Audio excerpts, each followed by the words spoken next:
Hey everyone, and welcome back to Thriller Talk, the podcast where we dive into the world of suspense, mystery, and all things thrilling. I'm Charlie, and today we're breaking down the ways our stalker thriller grips audiences, keeps them on edge, and, most importantly, how we would distribute it as a real media product. So, buckle up, because this is going to be a good one. Alright, let's start with what makes a good thriller actually work. A great thriller doesn't just show action. It pulls you in, makes you feel like you're right there with the protagonist. So, let's talk about how our film does exactly that. First off, let's talk characters. We've got our protagonist, Riley, your average teenager, just walking home after a long day. But here's where things take a turn.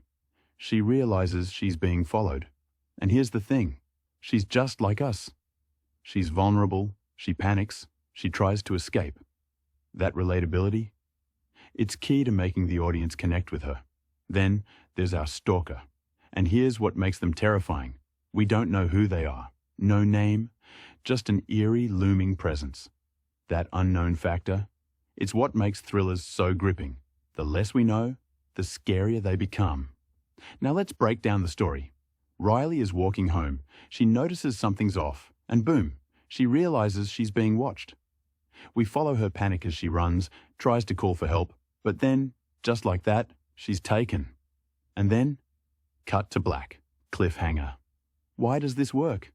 Well, thrillers thrive on mystery.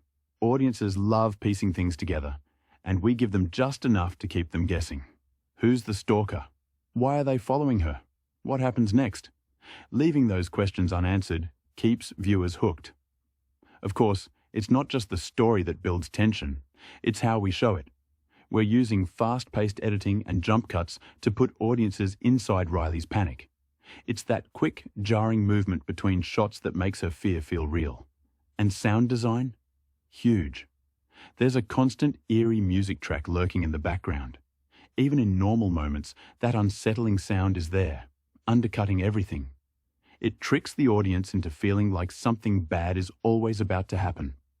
And when Riley starts panicking, the sound design shifts. Everything speeds up, gets louder, and more intimidating. It all adds to the realism. Now, let's zoom out for a second. Why do thrillers work? Well, it all comes down to suspense and psychology. Thrillers tap into primal fears. The fear of the unknown, of being watched, of not being in control. And when we, as the audience, know just a little more than the protagonist, that's dramatic irony. We're screaming at the screen, telling Riley to run, knowing the stalker is right behind her.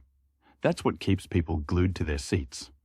All right, let's talk about how people would actually see this film in the real world. Our main goal?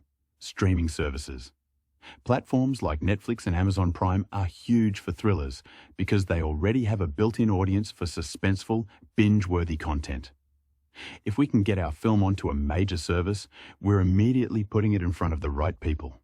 Now, what's next? If the film does well, that's where we think bigger.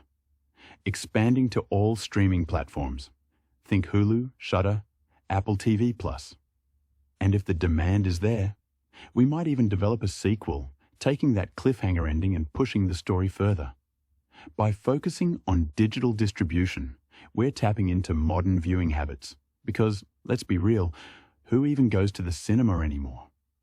Streaming is the future, and that's exactly where we'd position our film. At the end of the day, this film is all about suspense, mystery, and fear. We want the audience to feel Riley's panic, to sit on the edge of their seats, and to be haunted by that cliffhanger. From relatable characters to high-tension editing, we've built something that grips audiences and keeps them guessing.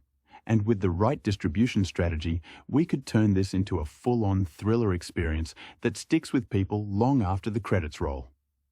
That's all for today's episode. Thanks for listening to Thriller Talk. If you enjoyed this breakdown, be sure to subscribe and let us know what you think. Who do you think the stalker is? What happens after that cliffhanger? We'd love to hear your theories. Until next time, stay safe and keep looking over your shoulder.